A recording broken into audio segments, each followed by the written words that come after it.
Hey everybody, this is Carlos Phoenix with Ventura, and today I have a special guest, Barbara, who is having a show here with us, and we were able to take a few moments out of the show and go live with you guys. So I'm gonna put you on camera. I know you're a little nervous today, so how are you, Barbara? I'm good. So I know a little bit about you because we were setting up the show, and I know there's ballet involved. I know there's art involved. There's a bunch of people that went to school with you here, and I think that's great. But for me, and for those who don't know, can you give us a little bit more background of how all that connects? So I started dancing kind of late, and I dove in head first and took 10 classes a week and performed with a regional ballet company, and I had kids, and then I had grandchildren, and I was helping my daughter out, and the grandchildren started getting older, and then I had time on my hands, so my friend said, take an art class. I did art in high school, but So was the ballet like a profession? Like, was it something that you I did it did like, at work? yeah, pretty much 100% of the time. Wow. And I taught like 15 classes a week, and then I went to FIT, which is fashion. Yeah, my daughter's going to FIT right now, so she's a student there. She's dorming there. In fact, and I'm going to put the camera a little bit for you. So I'm a former student of FIT as well. Yeah, I did illustration there. What did you take at FIT? All different classes: silk screening, pattern making, draping, all that. Very cool. And so now did that helped in coming up with the technique that you have now, no? It did, because the movement and color and the fact that I love fashion, so I get all my inspiration from fashion magazines or the New York Times.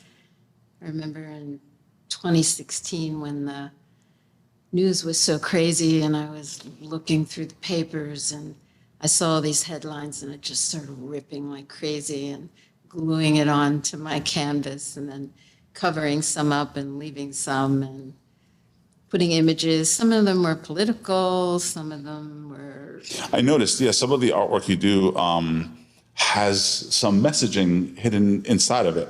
So I'm gonna, while you're talking, I'm gonna show some of your work. So feel free, go ahead.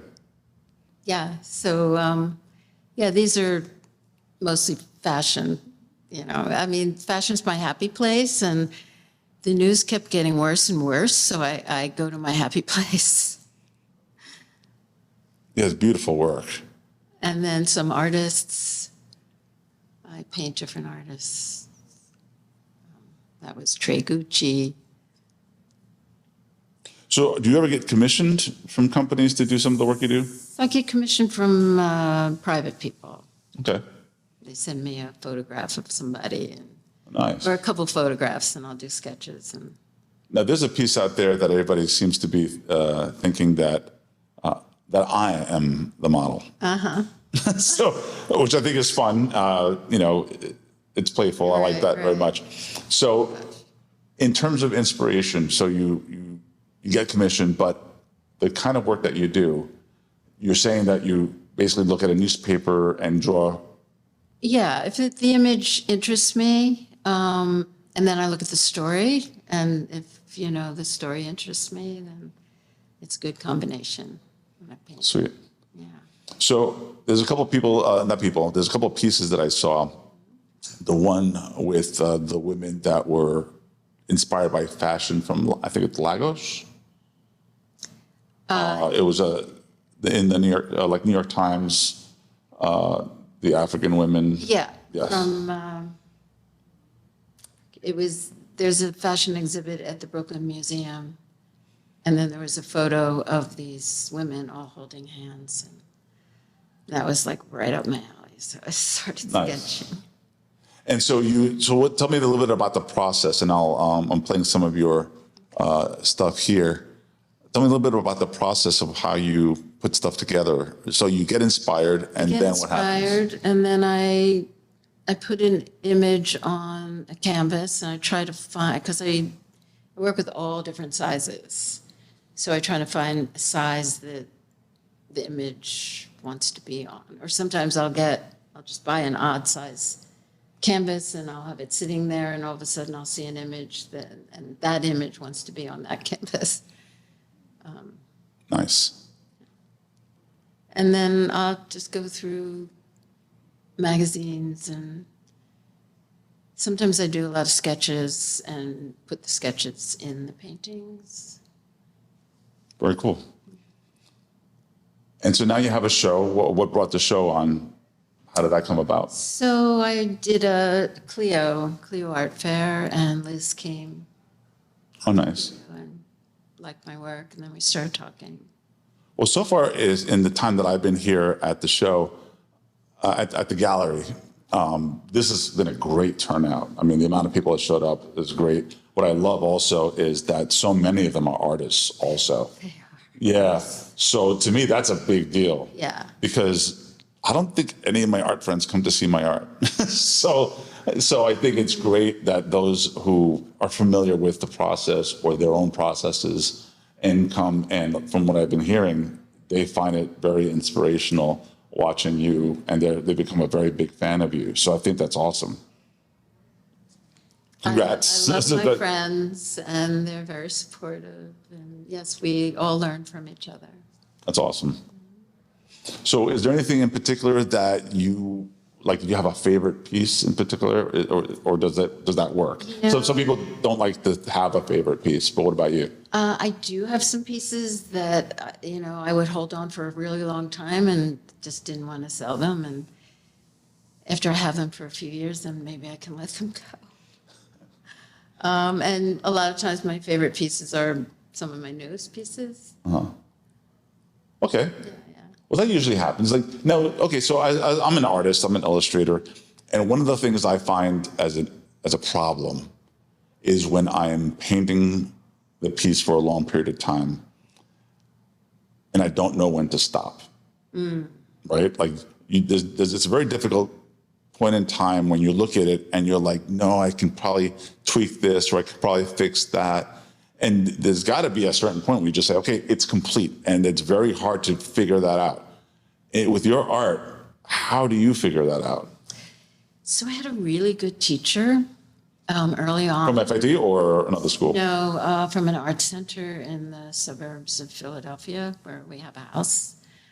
Yeah, he was just wonderful. He taught me, how to push things back and have things under and over and thin and thick and warm and cool, and how to make a painting work.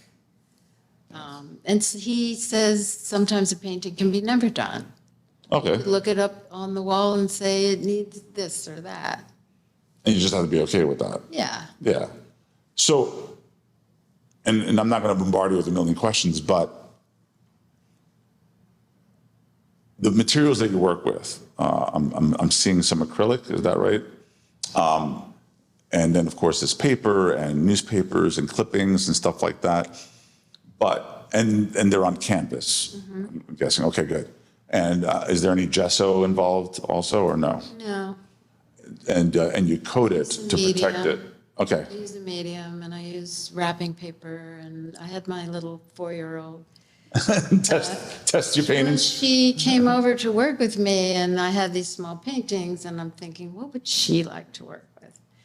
And so I thought, wrapping paper. So I took all the wrapping paper out, and we started ripping it up, and she was placing it in different places. Very cool. And she said, now we need glue. Very cool. And so Now, are you using like Elmer's glue, or are you using like a special glue? No, it's just a medium. Nice. That started a whole new thing, just working with her. Oh, that is so sweet. I love that. And then sometimes I'll work on a really big piece and I'll throw it on the patio when my older grandchildren are there, and I give them the spray paint and they go pick the leaves off the bushes and they spray around and they go crazy because that's my background. Very cool. Do you work on any other type, like, for example, I do oil on wood, right? So when people ask me, Carlos, what are you working? What's your medium? I do that. But then sneakily, I'll do some pencils. I'll do some color pencils. Are there any other things that you work with? I work with colored pencils that go into watercolors. Okay. And are those your secret projects, or is that just mixed in You know, with I what do you that do? on newsprint, and then I'll end up cutting them up and putting them in a painting. Nice. Okay, that's awesome. Well, listen, we're gonna get back to the show because people are waiting to see you. A lot of great friends showed up to you, and I am so proud of you. Like I just met you, but just seeing the love is everything to me. To see that. So thank you so much for coming. I appreciate you coming on camera because I know, it's a little intimidating, especially when you weren't expecting it. But and thank you for sharing You've been very everything. nice. Oh, thank Made you. me feel comfortable. Thank you. So this is Carlos at Ventura. And you can check out her website. You see on the bottom of her name when I pop her up on screen. So, and you're on Instagram and Instagram and Facebook. Facebook. Excellent. Well, thank you guys, and hopefully you'll enjoy the video and the graphics. And if you have any questions, feel free to put it on the comment area today. Ciao.